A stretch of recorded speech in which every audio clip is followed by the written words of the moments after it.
Electrical signals in an AC world can be displayed as waveform drawings that show the magnitudes of each signal and how they relate to each other in time. You can receive a tremendous measure of data from a waveform diagram, and only it requires a great deal of time and exertion that most electrical workers don't receive.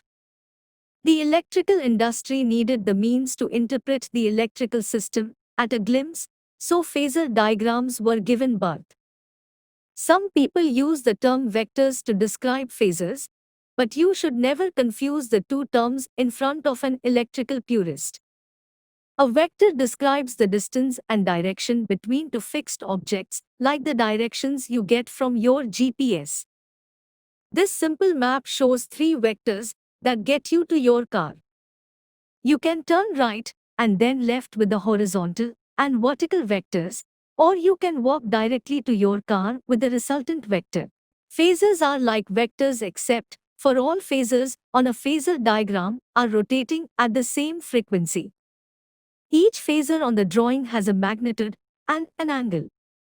Phasor diagrams are often referred to as vectors because they look the same on a piece of paper, but phasors are vectors with a rotation. Phasors are direct representations of waveforms and are continually moving, as shown here where the waveform is on the left-hand side. The corresponding phasor is on the right-hand side. Moving phasors look like vectors because all of the phasors are moving at the same speed relative to each other, in the same way that a strobe light can make moving objects look like they are standing still. If we choose the same reference point in every cycle, we can simulate a strobe light to make moving phasors appear to stop like a two-dimensional phasor drawing. There are several different ways to convert waveform drawings into phasor diagrams. You can choose a single reference and plot the phasors at that moment in time. We have picked out the peak of the red waveform as a reference. Afterwards, drew a perpendicular line through all of the waveforms in this case. We can create a phasor by drawing a line from the waveform peak of the phasor diagram and plotting a circle. That circle defines the magnitude of the phasor. We determine the direction of the phasor by drawing a line from the point where the red waveform touches the vertical reference. The phasor is drawn where our new line touches the circle, and we finish the phasor with an arrowhead to indicate its direction. We can draw the black waveform using the same method. We start by determining the magnitude of the phasor using the peaks, and then find the direction by drawing a line from the point where the waveform crosses the reference over to the circle. There are two possible angles to draw the black phasor at, and choosing the right angle requires a little imagination.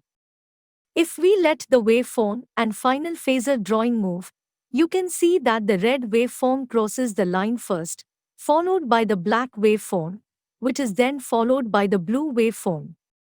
We want to maintain that phase rotation, so the black waveform is plotted at the right side dot.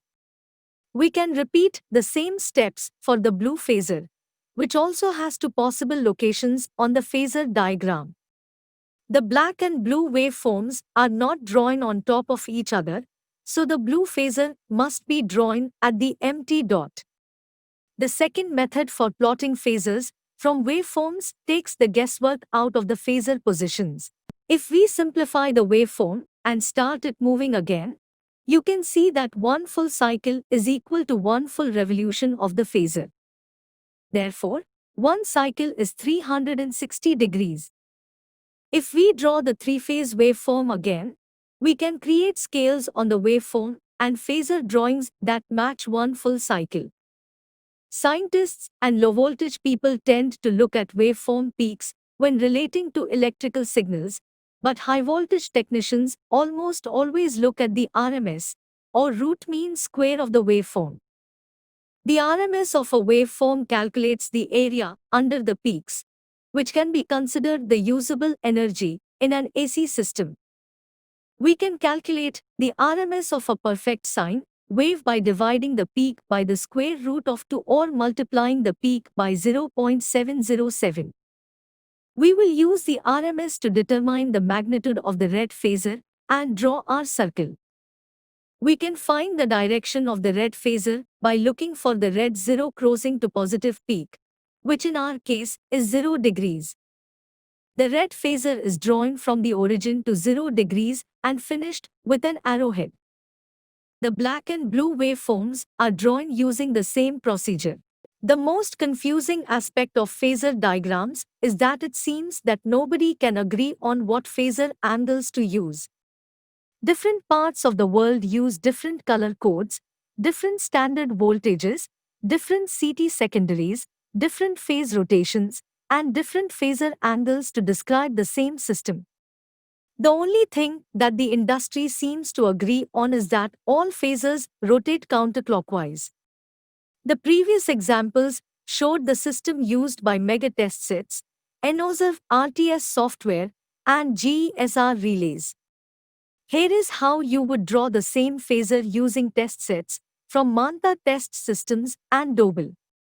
Notice that the angles have the same 0 to 360 degree reference, but they are drawn in the opposite direction.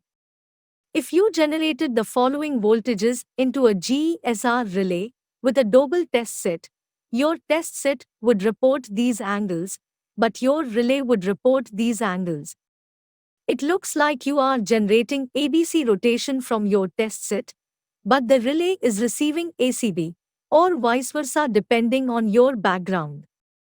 If you look at the correct angle system used by each device, you can see that the phasors don't move, it's the angles that are relabeled in each device. Two different angle systems aren't enough for the world, apparently, so GUR relays use a negative angle system. In this system, the angles are plotted from 0 to negative 360 degrees in the clockwise direction. If you generated the same signals into a GUR relay, it would report these angles. Nothing seems to match until you get a picture of the phasors where you can see that the phasors are in the same place, but the angles have different labels. There is a fourth angle system that combines the positive system from Doble and Manta test sets from 0 to 180 degrees on the top half of the phasor diagram and the negative system from GUR relays on the bottom half. This combined angle system is probably the most popular system in the world because it simplifies any math equation that uses angles. It is possible, or even likely, to get results greater than 360 degrees when using the other angle systems, which means you always have to be watching for it and modify your answers accordingly. This rarely happens with a combined angle system, which is used in SEL relays and Omicron test sets. An SEL relay would report these angles. When we get a picture of the phasors from each device, you can see that the phasors are in the same place, but the angles have different labels. Phasor diagrams usually include 3 voltage phasors and 3 current phasors, which are plotted in groups with different scales. The procedure for plotting multiple groups on a phasor diagram is the same once you choose the angle system you want to use, but we use different arrowheads to indicate which signal group each phasor is in.